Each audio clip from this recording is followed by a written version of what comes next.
Okay, good morning, everyone, and thank you for joining us for our November Outdoor Florida webinar presented by the Office of Greenways and Trails. Today we are celebrating Florida Paddle Sports Month with our guest speaker, Danny Paltjohn. Danny is the co-founder of Oceans of Hope Foundation, a nonprofit based in New Smyrna Beach that facilitates adaptive river and ocean access for individuals with physical disabilities. Before we get into that, I have a couple of reminders for today's presentation. At the end of the webinar, we will have a question and answer portion, so please hold all questions until then or put them in the chat as we go, and we'll read them once we finish up. Please note that this webinar is being recorded and will be available to view on the Florida State Parks YouTube channel midweek next week. All right, now I'd like to introduce our speaker, Danny, a little bit more. In 2003, Danny suffered a spinal cord injury that left him paralyzed from the chest down. Since his injury, Danny focuses his time and energy on helping others who have physical and mental limitations.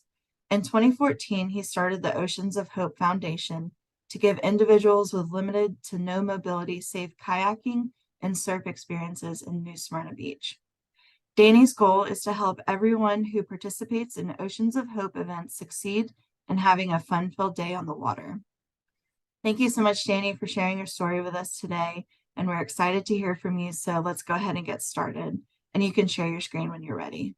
Okay, first I want to say thank you, Katie and Anna, for allowing me to have some time on this webinar to show you what we do. It's a huge honor anytime I could bring the quote disability community to the forefront. That's what I try and do, and hopefully, you know, with this webinar, something, you know, bring awareness to some individuals that aren't too familiar with the adaptations that are made and the process that it takes to get an individual out back into the water to either surf or kayak. So with that being said, I'm going to save my actual introduction, or I shouldn't say introduction, but a little bit about me towards the end, and a little bit about Oceans of Hope towards the end, and get right into the my PowerPoint presentation about adaptive sports. Can you have my screen, Katie? Yep, I can see it. Okay, perfect. So adaptive paddle sports, kayak and surfing. Here's the first slide. I'm a little nervous, so bear with me. Okay, so what does the word adaptive mean? In Oceans of Hope, we like to think of it as when modifications are made to the kayak or surfboard to accommodate an individual's special needs. It includes quite a bit of things, but it's specialized equipment that allows for those with physical or mental limitations to be included in the activity. As you can see in this picture, we have a little young boy who cannot lay on his stomach due to a feeding tube and brittle bones. So therefore, we had mounted a racing chair to the surfboard, as well as some foam wedges to keep his legs bent, so he could go out and ride a wave and get out of his chair for a good 20 minutes for some freedom. Our adaptive kayak program takes its amazing adventures with great breathtaking views. We do have trained volunteers that know how to use our specially designed kayaks, and it's just an amazing experience for those who can use it in their troubled life. That I shouldn't say troubled, but individuals that don't always get the opportunity to kayak due to their wheelchair or their physical limitations. So adaptive kayaking, our program, we have concepts and goals that we shoot for. First, the designing and building of an adaptation is about maximizing the ability, performance, and the joy of the water for paddlers who have less control over their muscles and less mobility, strength and body awareness in particular areas. It could be their arms, it could be lack of stomach muscles, legs, so on. Our Adapting a kayak or paddle to compensate for loss of function due to a disability is guided by desire, performance, features, and comfort. And our key goal is of the adaptation process is compensating for the loss of function, seating stability, and obviously most important, skin protection, which we'll get into. The three important principles of the adaptation process is we got to learn from the guest paddler, discuss and apply the adaptation process with the guest paddler because they will know themselves better than you or I. So it's important that we figure out, each individual is different. Some have more grip strength, some have obviously less, some has trunk muscles, some doesn't. So we have to leverage ideas from other adaptations that the guest paddler uses in daily life and maybe bring that into to help us the day of our event and get them in the water.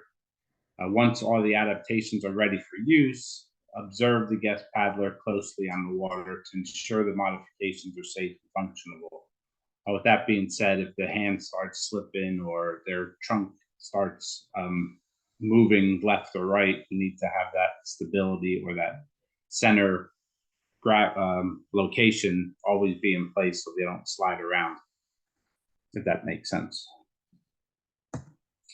We got to keep it simple. That's just one of our goals. Instead of investing in a lot of time and the different equipment for our first kayaker trip or guest paddler trip out there, we need to just use some things that we have. Mostly it's foam wedges and every different types of foams, but we'll use as much standard equipment as possible. We'll adapt the equipment to best suit the guest paddler to optimize the paddler's ability, as we said earlier.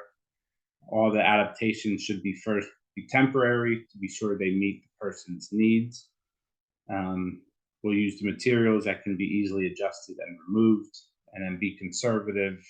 We don't want to overfit the equipment, which will then prevent one from possibly being able to slide out of the kayak, or if it does capsize or tip over, they do need to be able to get out without being strapped in or anything.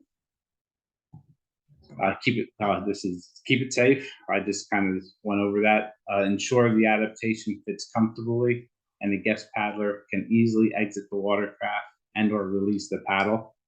We never bind the guest paddler to the watercraft by, using Velcro or belts or tapes, anything like that. We need to keep each paddler free, but we'll use the foam wedges to help support their trunk muscle, their knees, and their feet. The guest paddler must be able to freely and independently exit all adaptations, so I just said. And then we always make sure the guest paddler has a flotation device. So there's a lot that gets involved with the kayaker or guest paddler before they even hit the water or get into the kayak mode. So the mechanics of adaptive kayaking, this is a huge part of our day. This part focuses on a few steps that provide the guest paddlers with a safe, comfortable, and stable connection to the kayak while optimizing the paddler's performance. So we want to try and push the guest paddler to his or her fullest without overdoing it and without not being able to have him kayak, because mentally that would get him or her upset that the success wasn't there. So our step one is communication. We'll learn a lot about the guests and what their needs are. We'll sit down with them, even if it's not the guest paddler, but we'll sit and talk with the loved one who's with them. Usually they travel with somebody, whether it's a parent or a sibling, and we'll get to know a little bit more about their needs. We'll allow them to tell us what their transfer mobilities are. We don't want to overstep. We want them to feel comfortable at all times. We always keep an open dialogue with the guest paddler to make sure the adjustments and modifications are still in place. And then the guest paddler will know themselves better. So we don't make any assumptions. We let them basically tell us or help us moving forward by doing the transfers and making the modifications. So it's kind of repetitive, but it's very important that the communication is first and foremost. Our step 2 is the guest paddler safety. When creating kayak adaptations, one must always consider the potential for adverse impacts on the body. An ill-designed adaptation in the environment where kayaking is taking place can lead to the following: skin abrasions, obviously bruising, pressure sores, dermatitis from prolonged exposure to skin in the water, and dehydration and sunburn. This is very important under our umbrella because one, since let's say if you're paralyzed, your blood flow doesn't go down to the feet and back. So therefore, if you do get some type of scrape or sore or bruise on your lower extremities, the healing process is probably twice as long. So therefore, the risk of infection comes along with that. So we have to be very careful. A lot of our inside of the kayaks have some type of foam or soft padding, so there is no scratching the body with the movement. This is a crucial part. Step 3 is our transfers and carries. We let the individual kind of tell us what they're most comfortable with. This lady who is paralyzed likes to use in the picture, she likes to use a sliding board, it's called, which will help her go from her wheelchair onto a bench that we have put over the back part of the kayak. And then from there, she will need assistance getting lowered into the seat itself. So step 1 is to discuss the transfer with the guest paddler before we begin. Determine how the guest paddler will be carried with the consideration to the appropriate hand placement to prevent any appliances from being dislodged. And by appliances, that means a lot of metal is used in paralysis. Like, for instance, my neck has a rod put in from the C4 through C8 vertebrae. So obviously it's stronger than bone right now, but you still don't want to go after like someone that has a back injury or a shoulder implant, and you don't want to focus on that area to be picked up or, with the potential of hurting them. Bend at the knees, as always. This goes with any type of lifting. Keep the lower back straight, using leg strength rather than the strength of your back. We'll use a spotter for each lifter in case the lifter loses its balance. Lifters and spotters should physically step through the planned transfer by walking and lowering the imaginary person. That's just to get on the same page. We'll use just a lot of communication. Once again, it's all about communication, and do a test run or two. This way, everyone's on the same page. Be sure the brakes are on the wheelchair. Let the person using the wheelchair know your intent. Then remove the armrests. A lot of the wheelchairs do have a barrier, an armrest, which will prevent them from either sliding or getting caught in their hip area when we go to do the transfer. So we'll make sure that's up. So all these transfers and carries, this is all part of a training program that we'll provide, but it's all very crucial because, like I said, in the step 2 is the abrasions, bruising. This could all be one of the times where it happens quite easily. Stable seating. The seating position is critical to the stability of the kayak.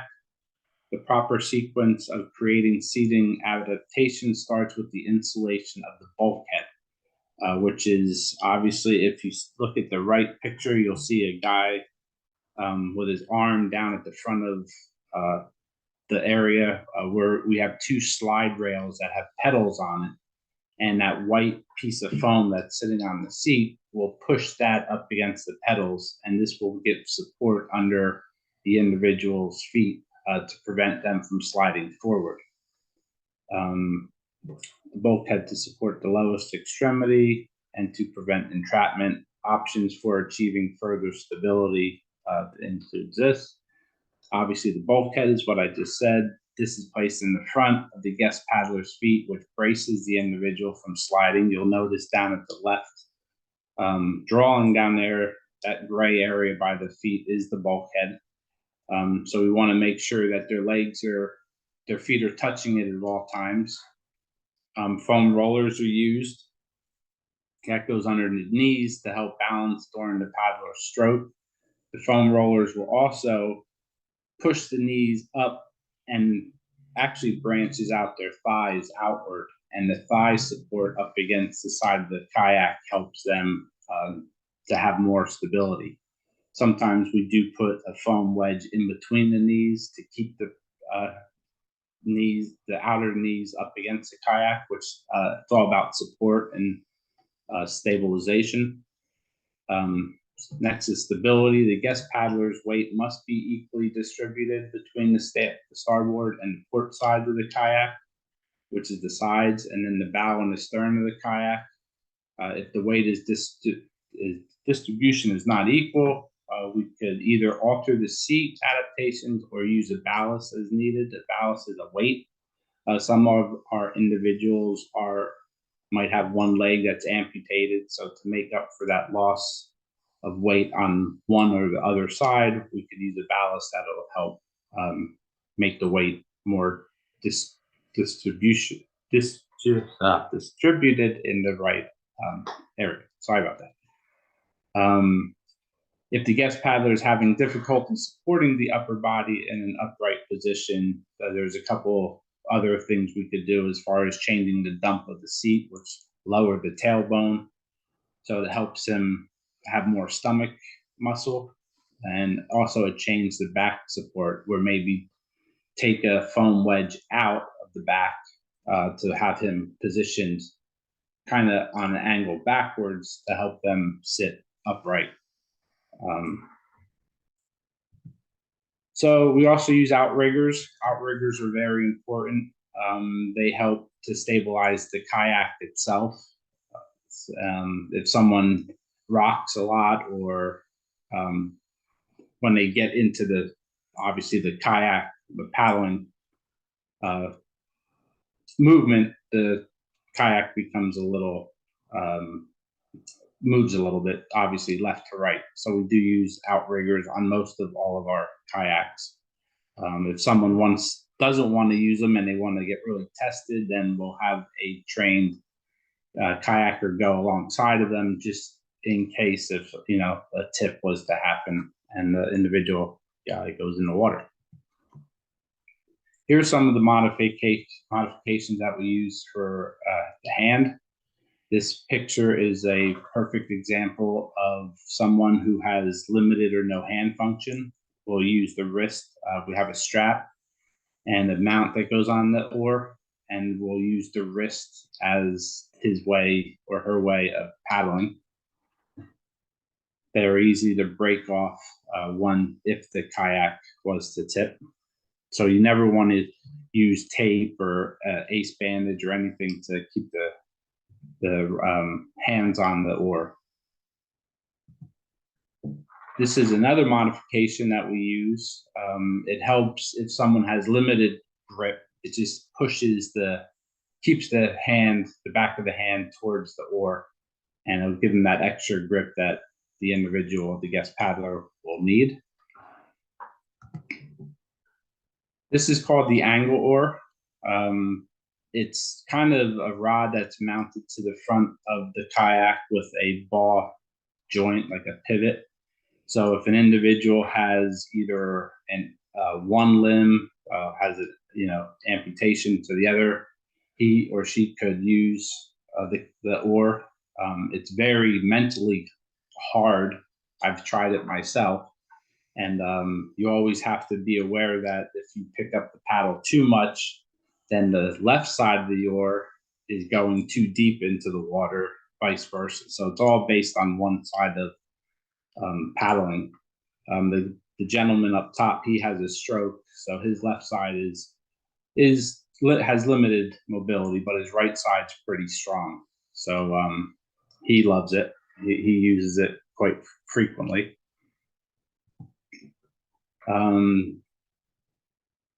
This is pretty much the wrap up of it.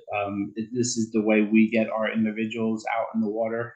We use a Moby mat, it's called, and it goes from any hard surface, which it leads from the sidewalk, and it goes right down into the water. We're fortunate to where we have our events where we don't need a dock or any type of kayak. They do make a dock with an adaptive kayak system, but they are extremely expensive, anywhere up from $30,000 to $50,000. So we use this Moby mat that we also use at our surf events, and we put it right into the water, and then we'll have some helper, one of our volunteers, push the individual to get them out into the intercoastal of New Smyrna Beach. Now we're at the adaptive surfing. Katie, I don't know if anyone had any questions with the kayaking, if we want to take them now, or if you want me just to continue. You can go ahead and continue and we'll get to questions at the end. Okay, our adaptive surfing program is what started our whole organization 9 years ago. This is something that every event still brings a tear to my eye just as I watch the smiles. And when you think something's impossible, it's a great day to prove that anything is possible. So here's this gentleman on the left. He actually has a trach in his throat there that we needed to keep dry. Obviously, it's could be life threatening. So we'll just put him in maybe a foot of water, but it's a moment where he's out of his electric wheelchair that he's in, 90% of his time, and out in the water to surf. Same with, the middle individual. That's the way we do the transfer. You'll know on our surfboard down at the bottom there, we have railings. They're just foam wedges, basically, that'll keep the legs on the surfboard so they don't slide off. And then to the right, we have a little young, beautiful girl who's has no mobility. So that we'll use strictly just the tail rider, just to hold her. But it's all about that moment of freedom that we get those athletes. Here's more pictures. They say pictures says 1,000 words. So this is some of the ones at our typical surf event. But as far as our volunteers and what we do for our beach, we'll keep it all accessible. We are in New Smyrna Beach, so thankfully the wheelchairs move freely on the sand. It's so hard. There's parking on the sand, or on the beach, I should say. So those with the handicap placards could park on the hard sand and get out, and it's freedom, total freedom in itself, with or without surfing. But we do have the Moby mats that help go from the softer sand up to the bathrooms and all of that. So the way we get an individual out in the water to surf, a lot of steps are involved. A lot of it I went through the kayak, so I'm not going to go through it again, but we do have to wash the skin abrasions and the scrapes and all of that. We put them first. Obviously, we also want to keep the communication number one, definitely number one. And that's where, if someone is nonverbal, we do have those who are blind. We do have individuals who are deaf. So we'll use one of their loved ones to help us communicate with them. But it's all about the transfers. It's all about where to grab them when or if they do fall off the surfboard. Because that could happen with some of the currents and the waves. We try not to let that happen, but unfortunately sometimes it does. So I'm going to show a little video, and it's going to give you basically a play-by-play from the moment they get from their wheelchair onto the surfboard, and then how we position ourselves. we kind of form like you'll see it in the video, but we kind of form like a road. So we'll take about 20 volunteers out in the water with our guest athlete. 6 will hold the board, and then the rest will form like 2 lines. And you'll notice it in our video, it looks like a V. And we try and push that individual right down the middle. So if he or she does fall off the board, there's someone there to grab them within like 3 seconds is our rule. So here's the video. Hey guys, this is Danny from Oceans of Hope Foundation. I just wanted to go over the procedures that we use to keep everyone safe at one of our surf events. This is what we'll do at Typhoon Lagoon in October. So we're looking forward to it. So today we're talking about how we do our transfers from a wheelchair to the surfboard. We have 2 volunteers on each side of the surfer. They'll count to 3 and make the lift. The third person will pull the chair out. Then we're going to step over the board and gently set the surfer down onto the board. We're going to let the surfer get their bearings. If they can allow themselves to get themselves in position, we do that. We support their back to stabilize them in case they don't have any core stability. Once they're ready, they will then bring their upper body towards the front of the board, and we will help transfer and shift their lower body onto the board as well. Some of our guests may need to have a wedge put underneath their chest. So you'll see that in a second as that wedge is placed in position. That keeps their head up and keeps them in position, gives them something to stabilize with as well. So now this is our reposition in case the surfer is either too far forward or too far back on the board. The team works together to lift the person's whole body so that we're not dragging them on the board. So once they're repositioned and comfortable, then we get them ready to go out into the water. We're now showing our lift technique for bringing a surfer to the water once we've transferred them from their chair to the board. We have at least 3 to 4 people on each side of the board, 1 on the nose and 1 or 2 on the tail. We keep the surfer about hip height so that we have control of the board and the individual. Walk them to the water's edge, and once we get them there, we set them into the water and take them out into the break zone for the surf. Person at the nose of the board is keeping the nose up, so as they go through the waves, the surfer's not taking the waves into the face.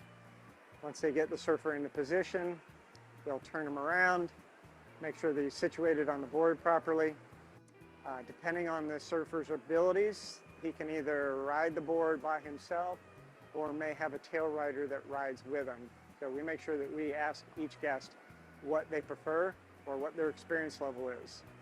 Once everybody's in position, the team captain will communicate with the individual putting the surfer into the wave, and once they feel there's an appropriate wave to pick, they're going to pick it and let the surfer surf.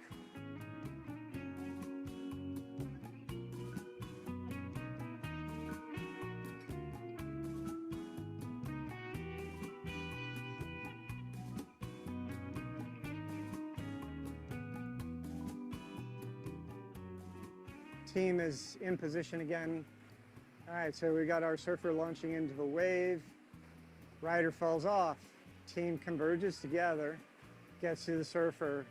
They get him rolled so that his back is turned to the wave, and then the volunteers get in a circle behind him to protect him so he's not taking the waves directly in the back. Once the full team is together, they'll do a proper lift technique, get him repositioned on the board, and go back out to surf again.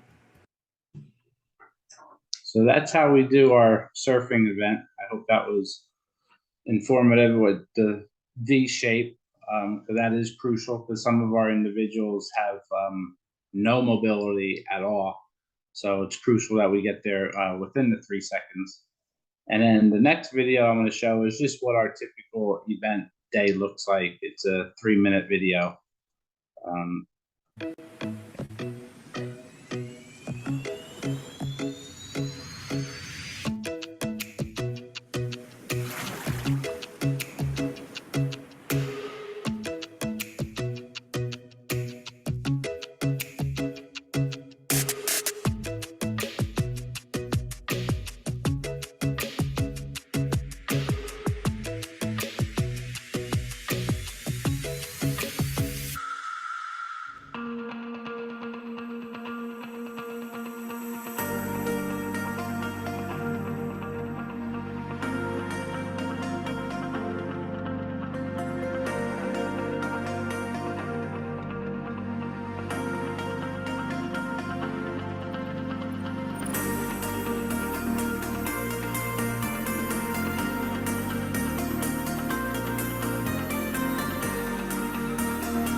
So that was a day that we have about 6 to 8 events each year. We team up with the Wounded Warrior Project, so they come with us about 2 times.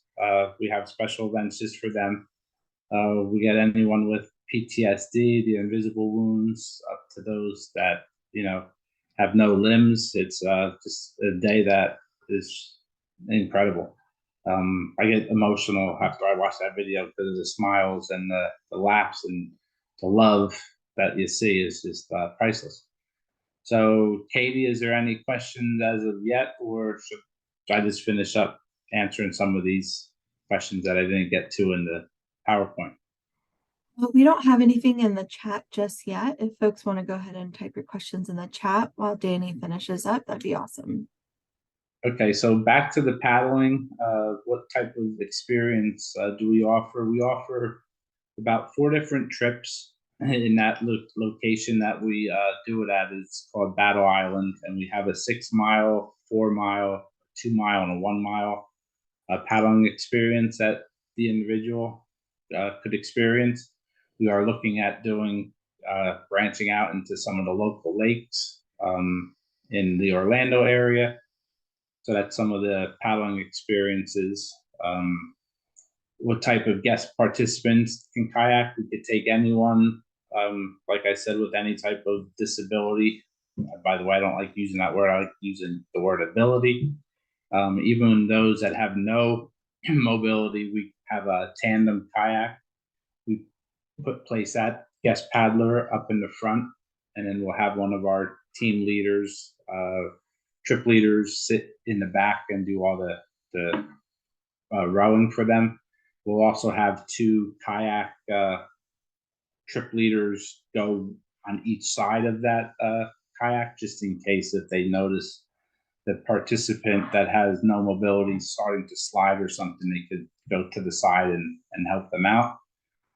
Same with our guest surfers, our participants, anybody. We haven't turned down anyone. We'll take kids on the spectrum. That's why you saw some individuals trying to stand up. We'll have blind individuals, deaf individuals, no mobility, limited, whatever it is. We'll get them out. What considerations are there when finding volunteers, and if there's any type of certifications? Anyone can volunteer with us. We do a couple training days where we'll have you can become a water team captain, and that person gets put through more of a training as far as knowing the tides, knowing the current, knowing the sandbar, knowing which waves to get. And then we can't stress enough, whether it's a water team captain or just a volunteer, is the communication between the volunteer and the actual participant. It's their day. We want them to have the best day ever. We let them tell us what they want to do. If they want to try to stand, or if they want to do the transfer onto the ground, it's all about them.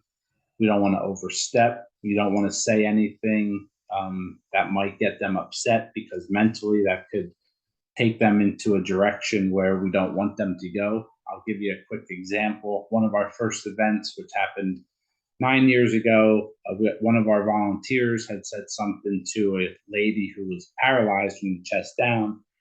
And he said, well, I know someone that has no legs. He could surf. If he could surf, you could surf. Or he could swim, you could swim.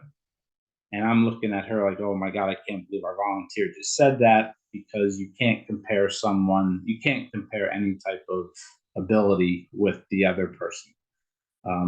Having no legs is a little bit easier to swim in my eyes than someone that has legs, but they don't move, they're just hanging there. So for that, we put them through a training where not only do we go over the surfing, but we also go over what to say, how to say it, the proper way of saying it, and mostly just let's talk about surfing, let's talk about having a good time. So that being said, that's my presentation, but I do want to get into a little bit of about myself. I think I do have a couple more minutes. But I suffered a spinal cord injury back in 2003, as Katie said, and I thought my life was over for a good 3 years of it. Thankfully, in my personal situation, I was married at the time, and my wife was 2 months pregnant. So I was able to use my son as my driving force to getting better each day.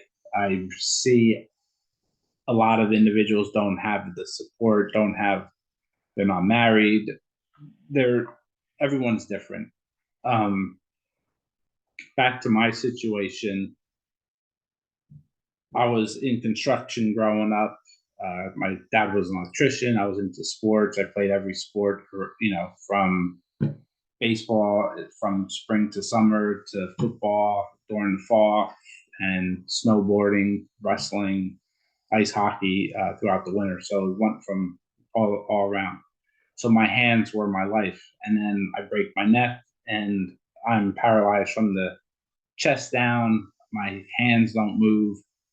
And it was a hard time. There was no doubt about it.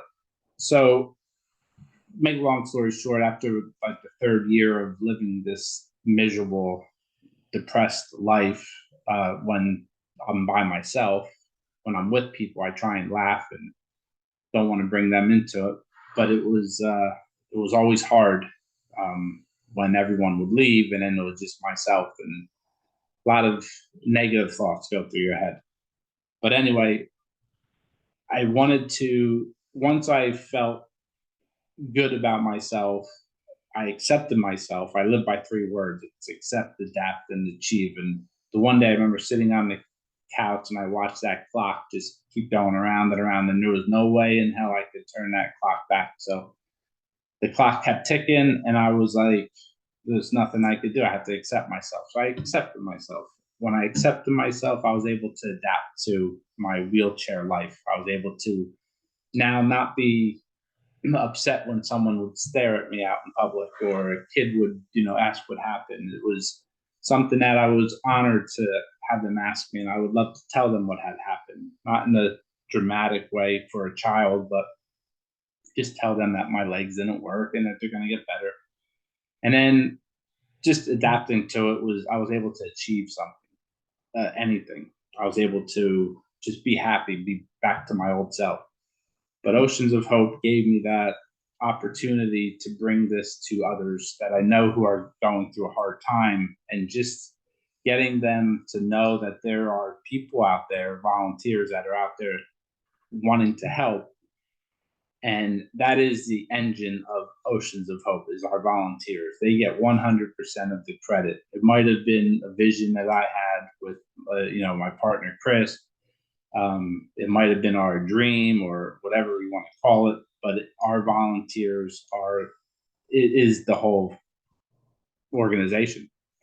So there's so many people out there wanting to help, willing to help. And it's so important for an individual who is either newly injured, or they have a illness, or they were born with some type of illness or disease, to get them out of their element and into experiencing something as simple as surfing or kayaking. So I'm honored to be here today. I can't tell you how much. I hope this brought some type of awareness to people who are on this call right now, moving forward, and those who will watch this in the days to come or weeks to come. So that's my story. Oceans of Hope has changed a lot of people's lives, so we're looking to branch out into other areas. I know I'm hopefully Jacksonville and Cocoa, but I know I'm rambling. So Katie, the floor is yours. I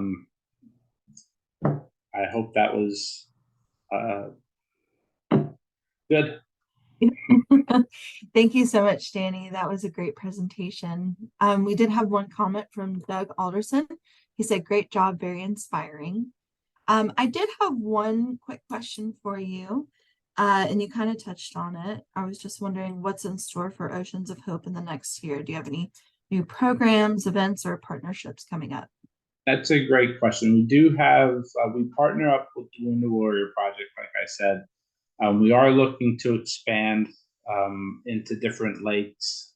We do have, started a program out in Puerto Rico, and that's getting bigger itself. So we're looking at doing more events in Puerto Rico, and that just happened from one volunteer who showed up, who was from Puerto Rico, and he asked if he could start a chapter in Puerto Rico. And we went out there, we checked out the whole area that he wants to do it at, and it was great.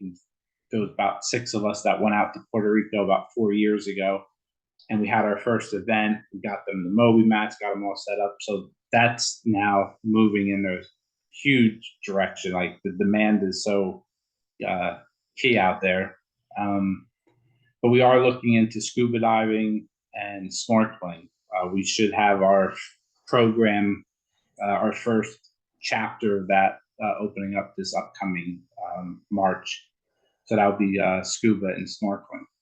So anything we could do, any type of sport out there when it comes to outdoor activities, we're looking to open up those doors and get a program set up. And Cocoa Beach, different locations as far as the surfing goes, we're looking at expanding. So yeah, we have a lot on the horizon, and we're couldn't be more excited for this upcoming year. Awesome, that is exciting.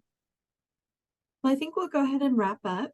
Thank you again, Danny, for speaking today and sharing about Oceans of Hope Foundation. We'll be sending out the survey and our webinar along with a link to the recording mid next week. If you're not already subscribed to our webinar series, be sure to visit our website, floridadep.gov/OGT, to sign up for next month's installment, where we'll be discussing the intersection between outdoor recreation, nutrition, and exercise. If you have any feedback or questions, please feel free to email us at officeofgreenwaysandtrails@floridadep.gov. And thanks again, Danny. Thanks everyone who joined. We'll see you next month.